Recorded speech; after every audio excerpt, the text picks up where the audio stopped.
Come see the world through my eyes. I see beauty in every situation. I see beauty in me. You'll see I'm simply amazing. I am amazing. I will repeat this religiously until I believe it. Adriel Long shares a poem by 16-year-old Nikki. For her, these words resonate. I read this and I'm humbled and I'm re-energized, and I'm angry at the same time. But I think anger is a secondary emotion.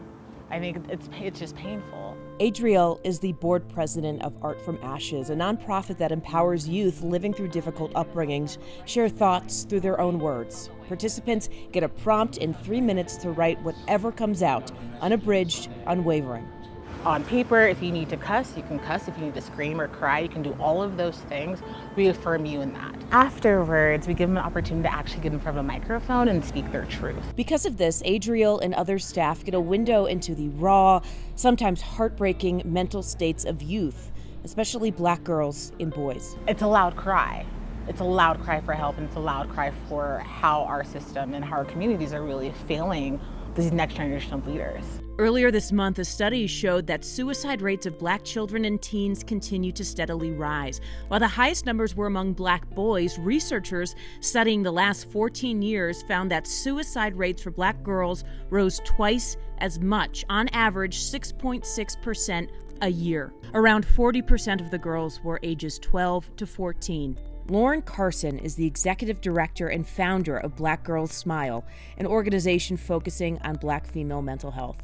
She says that there are two main factors behind these numbers when it comes to Black girls. The first is adultification, as in the girls being treated as adults. The second, violence and trauma. These are things that impact our mental health and well-being and can definitely lead to warning signs and risk factors associated with suicidal behavior. Though this cannot happen overnight, to reverse these statistics, Lauren says there needs to be a conscious effort from adults who work with Black children, teachers, school administrators, coaches, youth leaders, mentors, to understand and recognize the warning signs and symptoms of mental health difficulties. Quite often you'll have young Black women who are said to have an attitude or to be angry, but in all actuality, they may have other things that are going on, but we focus on these one specific behaviors and don't really dig or create space to find out what additional things may be going on.